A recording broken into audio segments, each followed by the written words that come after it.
Hey, welcome back to Gar Habit Garage. I'm Eddie Mello, and today's topic is the search for my E36 M3 project car. And if you're following on the blog site at www.carhabitgarage.com, you'll see that the title of the post was 58 days, 11 cars, 3 pre-purchase inspections, 4 states, and Canada. So if you're looking for it on there, there's more information. But let's kind of get into it. So today, the topic I want you guys to keep in mind, the 3 takeaways for this video are: one, the tools and tactics used by me to go find the project car for the LSM3.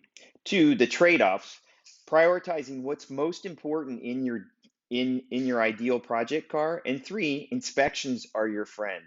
So, you really need to understand what it is you're looking for in an ideal project car, how much you're willing to spend to get that project car, and then how far and expansive you want to be your search. Obviously, mine was nationwide, and I also included Canada. So let's talk about my ideal E36 project car, as you can see on the screen right now. Yes, at first I was looking for both either Estero blue or Dakar yellow, both with black leather Vader seats, right? And in fact, I was probably even looking more so for a 98 or a 99 because I wanted a 3-spoke steering wheel. I wanted the nice armrest in the center, and I was looking for either the Style 23 or the Style 29 type wheels. Another thing I was looking for was a factory wing. And when I say a factory wing, I really wanted one that was from the factory, so it doesn't have the third brake light. And then a non-premium package car. So, the grille was different, the door cards were different. I like the performance of the standard version better. That's always a personal preference, as I understand. The biggest thing I was looking for is no rust or major damage. An accident-free car, I mean, it's not just enough to have a clean Carfax. I literally wanted to see all the VIN tags for each part, the fenders, the quarter panels, the trunk, the hood, etc.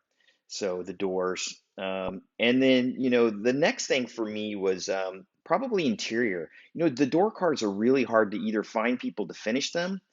And so that was big. The dash is also key. Certain years, like the 95, had an issue where there was actually a recall replacement for a fix. And then it was like the dash, and then it came down to seats and carpet, right? What did I have to fix? And then the budget. My budget, this was hopefully all in, but here in California with 9.25% sales tax, 16 to $18,000 for a project car. And the way I was looking at my project car, just so you understand, was that I was looking for a car because this is a resto mod. I am doing an engine swap and a tranny swap, but I'm going to upgrade the interior as well, right? Because I spent a lot of time in there. The thing I didn't want to have to do is I didn't want to have to either repaint the car, redo all the interior, and then do the engine swap and do all the suspension. So I was trying to weigh off the trade-offs between having good paint, a great body, no rust, and then interior. And that's how I prioritize them. The body came first, the interior came second, and the chassis came third. So let's get right into it as far as like strategy and tactics. So hopefully you can learn a little bit from me if you don't already know this, but I use something, as you can see on the screen right now, called the Google Sheet Car Tracker. I will make that available on my blog just so that you guys can, don't have to recreate the wheel if it makes your life a little bit easier. The sources I used. So I used eBay, Auto Tempest, which is a great site, as you can see in the thing. Cars and Bids, Bring a Trailer, Car Gurus, Auto Trader, Facebook Marketplace, and P-Car Auctions. Now that's a lot of sites to be tracking, but I was very specific. I knew I was looking for specific models, specific colors, and I needed to give myself as many exposures as I could. And then some of the other tactics I used is I went to Beamer forums and I literally searched on. I put a post in there saying, "Hey, I want Dakar yellow," and uh, if anybody knows one, there's a finder's fee involved. And I kind of told people about what I was trying to do, right? And so it was actually amazing because I got about 6 to 7 posts on that. And and eventually the lead that I got for the car that I ended up purchasing came from the Beamer forums uh, post that I did, and I paid a very small finder's fee. That's always up to the person buying the car's choice. But I felt it was fair because I needed some help. Um, uh, you know, I did some other things as well. So I really reached out to the people that I had done some searches on BIMR forums and actually found everyone who had posts around Dakar Yellow E36 M3s. I literally reached out to all of them and asked them if they were willing to sell their car. None were, or some had already sold, so I was a little late. One was interested, but these are kind of some of the tactics that I used. And if you'd like more information, you can hit me up with comments on the blog, Car Habit Garage, or leave me a comment here in the post. I promise I'll respond to all the comments. But let's get into it. So when I first started this, I thought, yeah, I really want either Estero Blue or Dakar Yellow. So I found one in Chicago. It's a 97, and I'm just gonna tell you what was right with the car, as you can see on the screen, the price. I think the buyer was asking like $9,000, but was willing to take, somewhere between 75 or $8,500. It had heated seats. It was the right color combination. Um, it didn't have a factory wing. It had clear coat issues. It had a rough interior. And I probably made the decision. It was a little bit rough for me, and it was in Chicago. The car had been in San Diego for a good portion of its life. But, rust was going to be the biggest issue with a 20, 25-year-old car. So I decided that blue was not my color, and I decided to move on. That was car number one. Car number two was in Canada. Now, this one was a Dakar Yellow too. It was a 99, had the black interior, and it had everything I was looking for. The paint looked good, the interior looked good, it had heated seats, it had Style 23 contour wheels. Now let's go what's wrong. So it didn't have a factory wing or spoiler, so I was like, okay, I could probably get around that.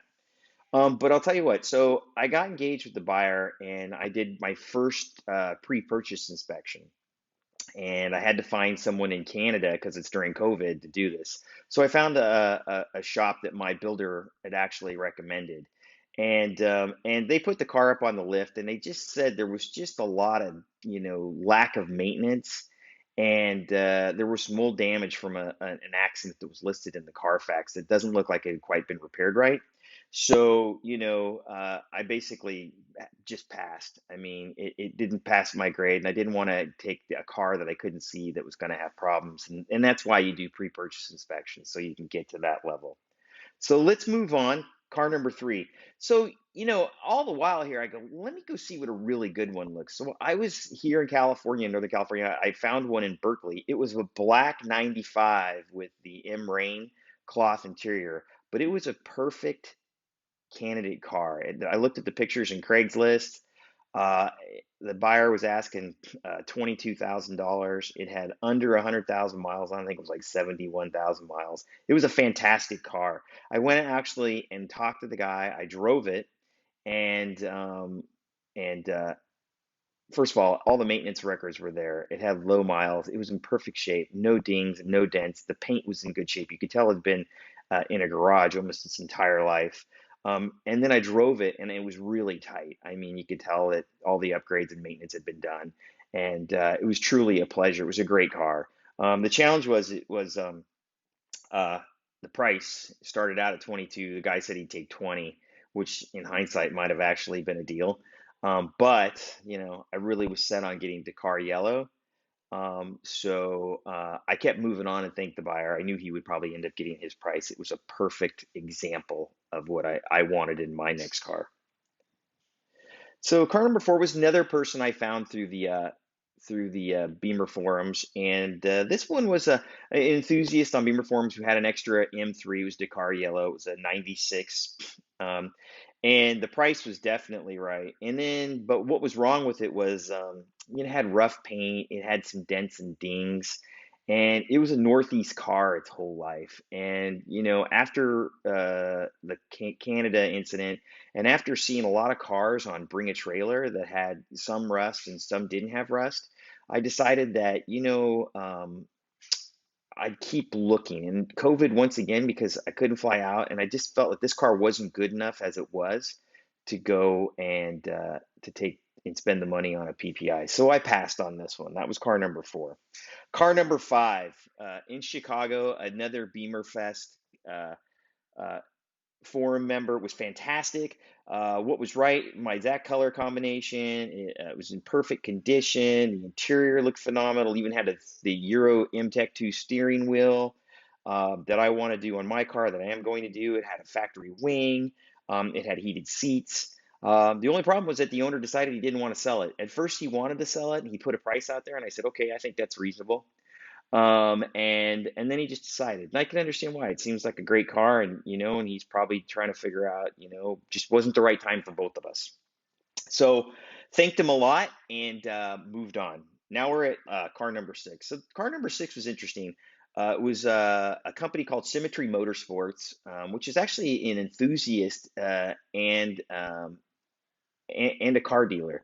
So the person who owns the company actually bought two of these, bought a sedan and bought this coupe we found out in Pebble Beach. And what was right? Well, the car was in pretty good shape. The paint was in good shape. It had a rear wing that he was getting repaired and repainted. The interior was a 7 or an 8 out of 10. The seats looked really good. There was some wear on the bolsters. It didn't have an armrest. It didn't have heated seats, and it had a aftermarket small prototype Momo steering wheel. Um, and it had good maintenance records. You could tell the car had been with the buyer who he'd purchased it from for probably 13 or 14 years. And it was originally a Texas car. It's been a couple years, not even a couple years in Colorado before coming out to California. What was wrong with it? So there were several things wrong with it. It didn't have AC. The windows worked, but they had the stop function would intermittently stop and fail, and you have to keep pressing the button to get a roll up. The sunroof did not work. In fact, the motor was missing. The headliner was out and needed to be repaired. It did have some surface rust. It was really interesting, probably because it was by the ocean. It had some surface rust, but nothing really big. A couple areas around the window, things that I could easily take care of. Um, and but it was a good car. It had been taken care of really well, and I drove it, and it drove extremely well, extremely well. It was on a set of TC Klein coilovers, and really liked that car. And then there was car number seven. Now, this car was another local California car, California its whole life. It was a 95. What was right? Original Dakar yellow, black interior. The exterior body had no dents. The panel, the gaps were all lined, everything. What was wrong? The paint it was a due for another respray. It had Dakar yellow 1 without the clear coat on it, or stage 2. And it was really faded. I think it spent most of its life outdoors. The window moldings were all cracked and they were all going to need to be replaced. The suspension was going to definitely need to be replaced. I mean, even down to like the F cabs, R tabs, all that stuff were probably going to need to be fixed. I think it did have the rear shock mount, the RSM uh, retrofit in, but the interior was probably a 5 or a 6 out of 10, maybe. The heated seats did work. It did have the issue with the 95 dash that needed to be repaired, where the very top of the AC vent in the center was gapping. So, but I think the car could have been had for the right price. And I'll come back to car number six and car number seven because those are really the two cars that I came down to. But that was car number seven. Car number eight was in Chicago. Once again, it was actually a Wisconsin car. Long-term owner, the dealer bought it. What was right? The color, right? Once again, the car yellow. It had power Vader seats, black. The exterior looked good. It didn't look like there was any issues. Everything looked like it ran. But when you looked at some of the underneath carriages, and this car was on Cars and Bids. It was on Facebook Marketplace. It you couldn't get the enthusiast to bite on it, and it didn't have a rear wing. But the rust was probably the biggest issue.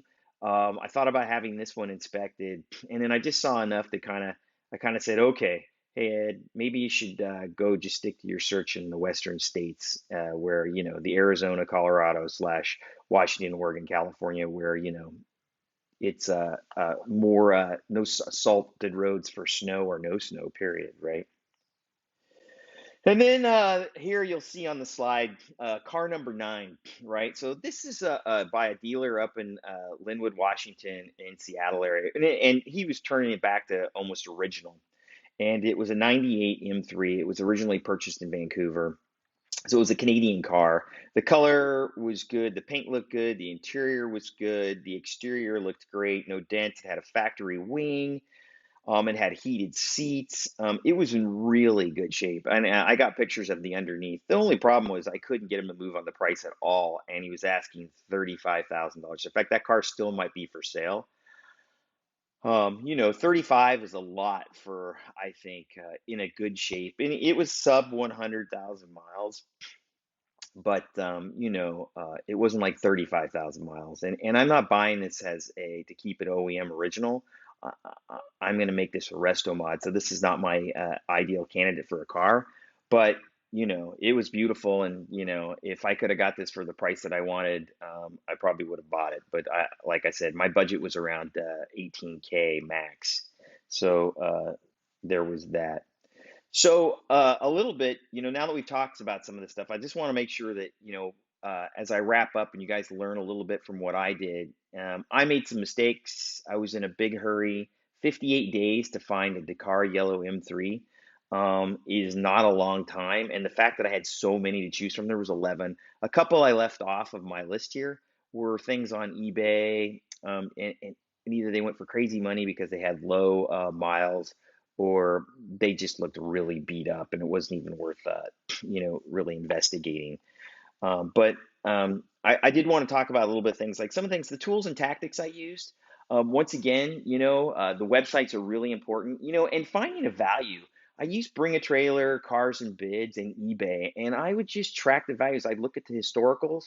I plotted out an Excel spreadsheet and drew a plot and kind of said, okay, here's what an okay car looks like, here's what a good car looks like, and here's what a prime example looks like, right? And if you look at Haggerty, they have their concours, they have their good, etc.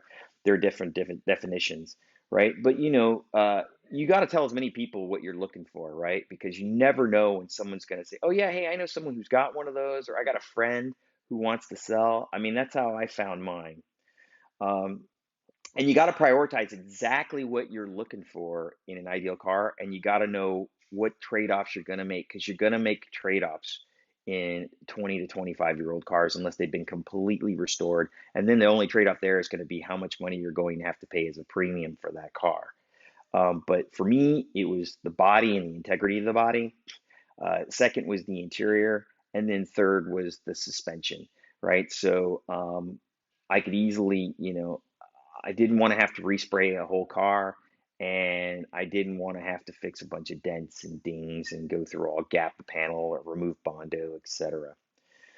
So, and then the third thing is inspections are your friend. So, on car number 6 and 7, as we went back through those, I inspected both the 95 and the 96. The 95 had a great body. It needed a full respray, and I even looked at like doing that. But the interior really needed a lot of help. And as I was talking to my builder, we got scared because we weren't sure if we were going to be able to put all the interior door cards back together. So I did a math, I basically did a spreadsheet math exercise. I budgeted out the build if I had to replace everything, and it was going to be significantly more than if I bought the 96 and fixed the few things that needed to be did that, and then resprayed only the areas where it needed to be done. So that's kind of the thing you really need to make sure. So the inspections are your friend, though. I did two body shop inspections with a friend of mine who owns a couple of large body shops. What I didn't do is do a PPI. And on the car I bought, I'm not sure how much. I got a great car, and I still think I got an okay deal. It was fair. But there was a lot of things wrong that ultimately I was going to have to take care of because I was replacing the engine or transmission. But the windows not working correctly, the sunroof not be motor not being there, the rear speakers not being there. Those are some things that were probably some elegant negotiables. But I still feel like I got a great car because in the scope of the amount of money I'm going to be spending on doing all the work I am, a grand here or there. Although it's real money, it's